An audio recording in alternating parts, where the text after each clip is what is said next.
Amados, tudo bem? A gente falou na aula passada sobre consequências de comportamentos, né? Vocês trouxeram no fórum alguns exemplos de comportamentos que são mantidos pelas consequências. Então, eu só quero ressaltar algumas coisas hoje. Pensar que tudo que a gente faz na vida, a gente só faz porque tem uma consequência, leva a gente a pensar nos nossos repertórios comportamentais como um todo, né? Eu acho que vocês ficaram aí fazendo exercício para entender alguns comportamentos. E hoje a gente vai falar de comportamentos inadequados. Eles são o nosso maior objeto de estudo na clínica, né? Ninguém vai lá para falar estou muito bem, vim aqui para prevenir qualquer transtorno mental que possa estar acontecendo na minha vida.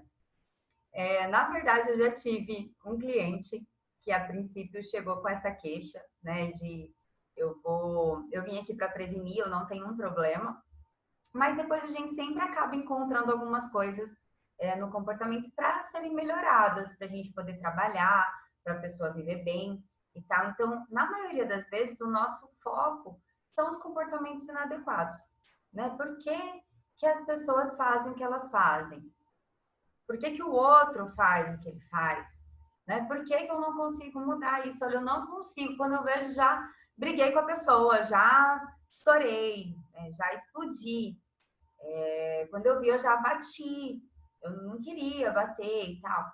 Né? Então, são alguns comportamentos que a gente vê muito acontecendo, né? Os inadequados. Então, na clínica, pode aparecer qualquer coisa para a gente. E é legal a gente pensar que todos os nossos comportamentos, então, a gente vai estar em busca da função deles na nossa vida, do motivo deles se manterem na nossa vida. E se a gente faz, então, é porque as consequências, de alguma maneira, mantêm eles acontecendo.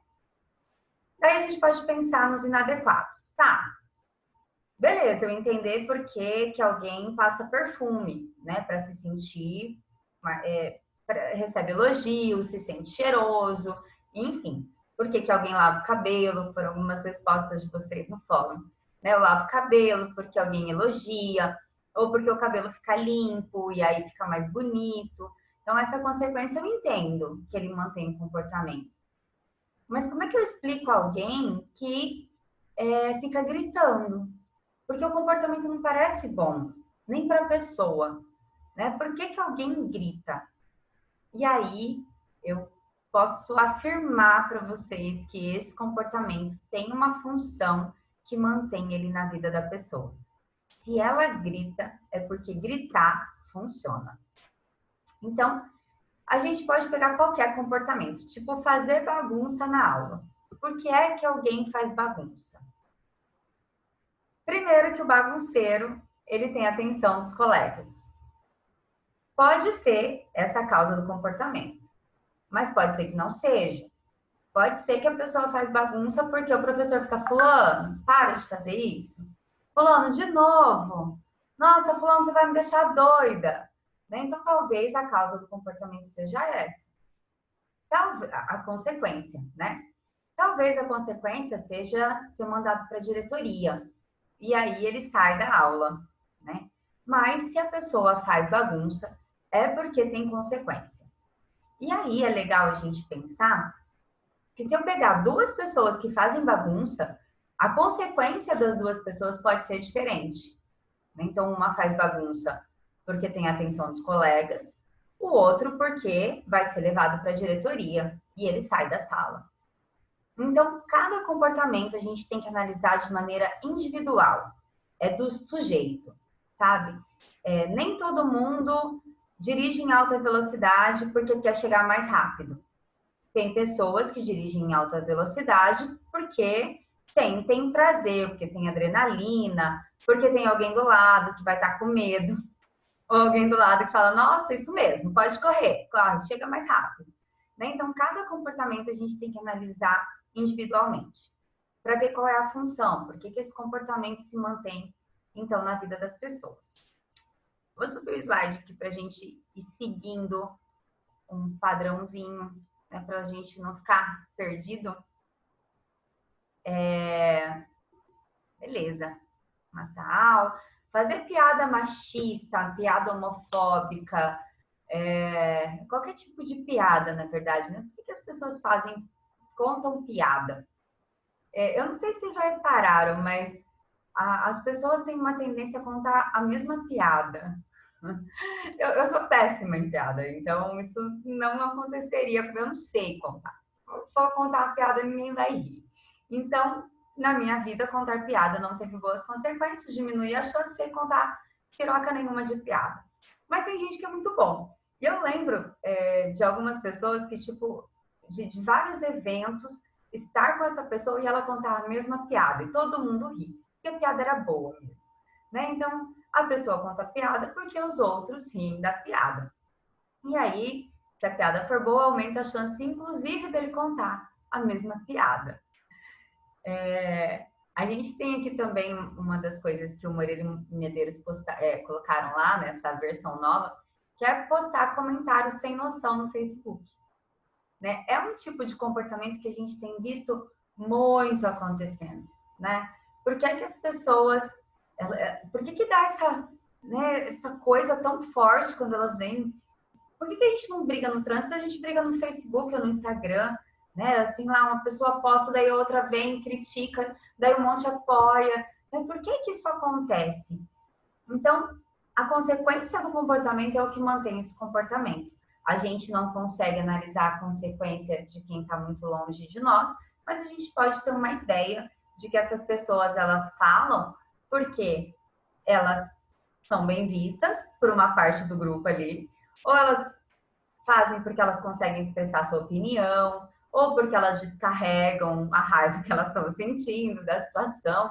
Enfim, se ela posta conteúdo, se ela faz crítica, se ela fala mal do colega que está ali, por algum motivo tem uma consequência, e essa consequência, então, que mantém o comportamento da pessoa acontecendo. Aí, a gente tem alguns comportamentos aqui para a gente poder analisar. Que é um clássico, né? O comportamento de birra. Por que as crianças fazem birra e outras crianças não? Aí, hoje até ouvi isso na vida. Tipo, tem uma pessoa, a gente estava conversando, a pessoa falou, não, ó, tem gente que é ruim. A pessoa nasceu ruim. Desde pequena ela é ruim, ela vai ser um adulto ruim. E aquele que é bonzinho desde sempre, vai ser bonzinho desde sempre. Gente, isso não existe. Não existe natureza ruim, tá? A pessoa, ela é mau caráter desde sempre. Não é mau caráter desde sempre. A gente já falou lá que existem algumas coisas filogenéticas, mas a maioria do nosso repertório, ele é adquirido. Né? A gente faz porque em algum momento da nossa vida esse comportamento deu certo pra gente. E aí, então, a consequência seleciona esse comportamento no nosso repertório.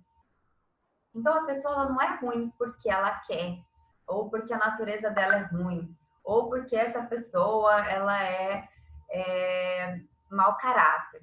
Né? Ela faz porque, por algum motivo, isso funcionou para ela. A consequência foi boa para ela. Né? Então, se a gente pega a birra, não é porque a criança é ruim ou porque ela é chata, né? Mas a birra torna a criança chata. Né? E a gente ouve por aí que quanto mais a gente repara no filho dos outros, mais nosso filho vai nascer igual. Então, a gente não pode reparar em ninguém, inclusive nas crianças birrentas. Eu não sei se vocês já conviveram com alguém, mas a birra é um comportamento bem inadequado, né? E bem difícil para a gente lidar. Por quê?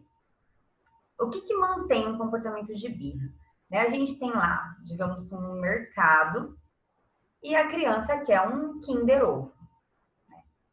E aí ela começa com a mãe, o pai, queria um Kinder Ovo. Kinder Ovo, Kinder Ovo. Não vai ter, já comeu muito doce na Páscoa. Não vai, não vai, não vai. E aí a criança começa a chorar, e aí a criança começa a espernear, e ela se joga no chão, e aí o pai fala, tá bom, levanta desse chão, toma o doce que você quer.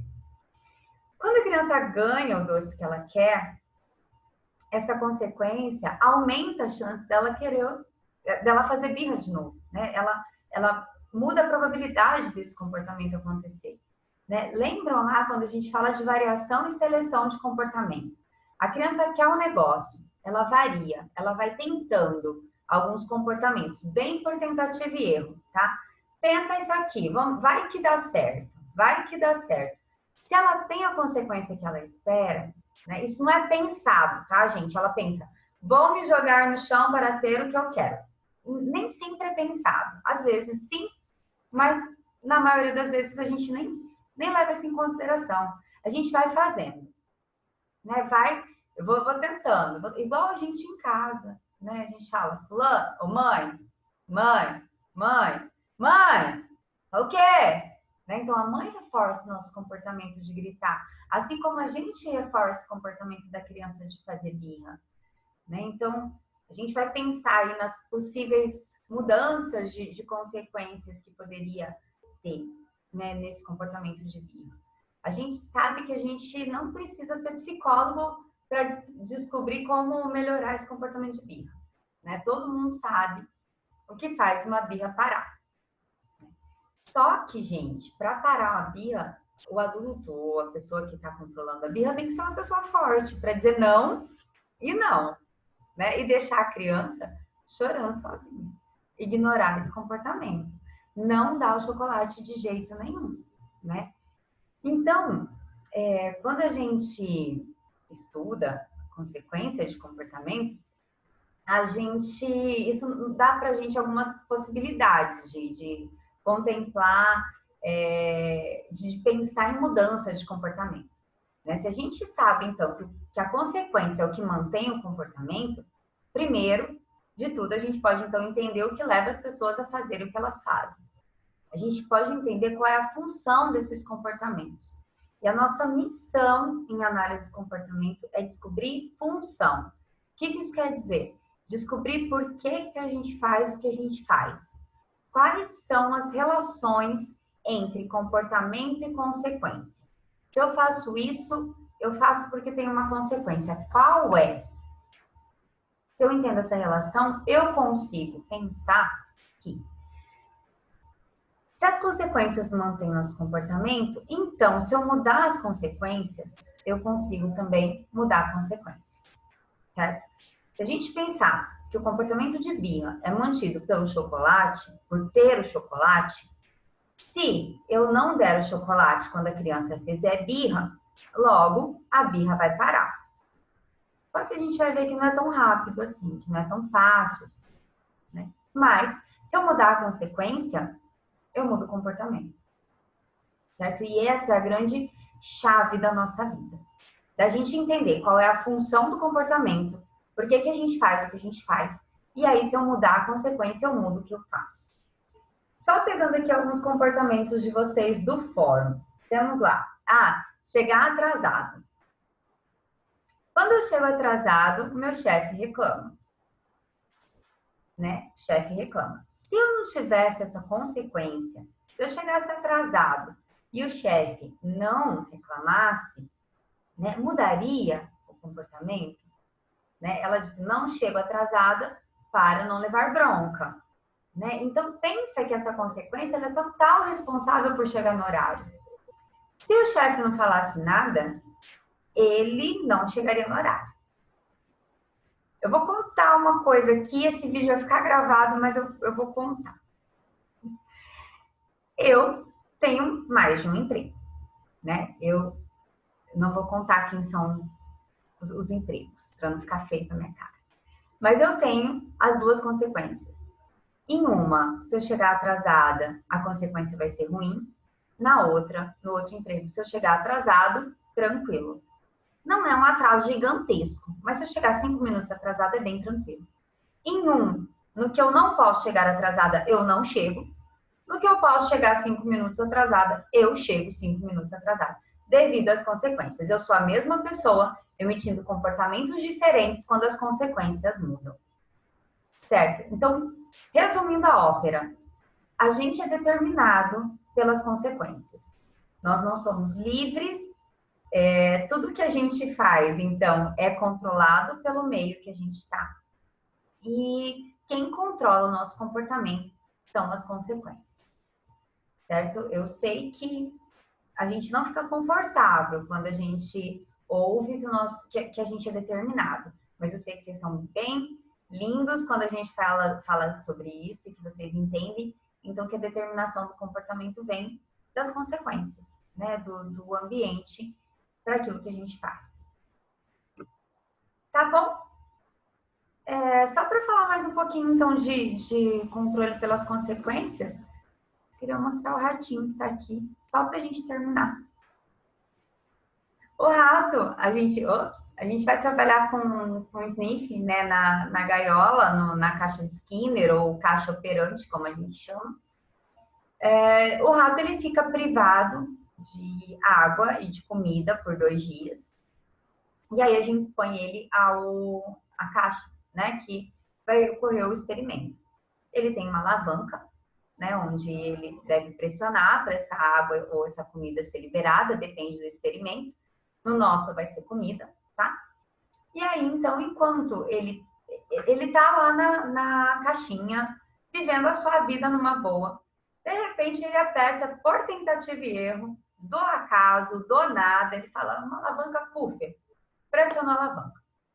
A partir da primeira vez que sai comida, essa consequência da comida, ela aumenta a chance do rato pressionar a barra de novo.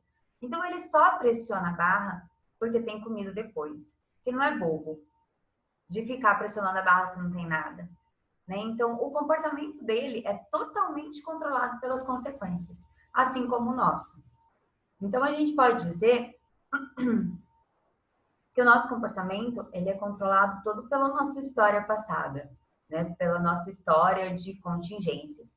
E a gente então não faz nada pelo futuro. A gente só faz porque no passado ou deu certo ou não deu certo, tá? Então, essa nossa história comportamental é o que vai determinar se a gente faz alguma coisa hoje ou se a gente vai fazer alguma coisa no futuro, certo? A gente vai dar uma pausa aqui sobre o comportamento operante. E hoje, no fórum, a gente vai falar então sobre comportamentos inadequados e por quais contingências e consequências eles são mantidos. Tudo bem? Beijo, amados, e até a live.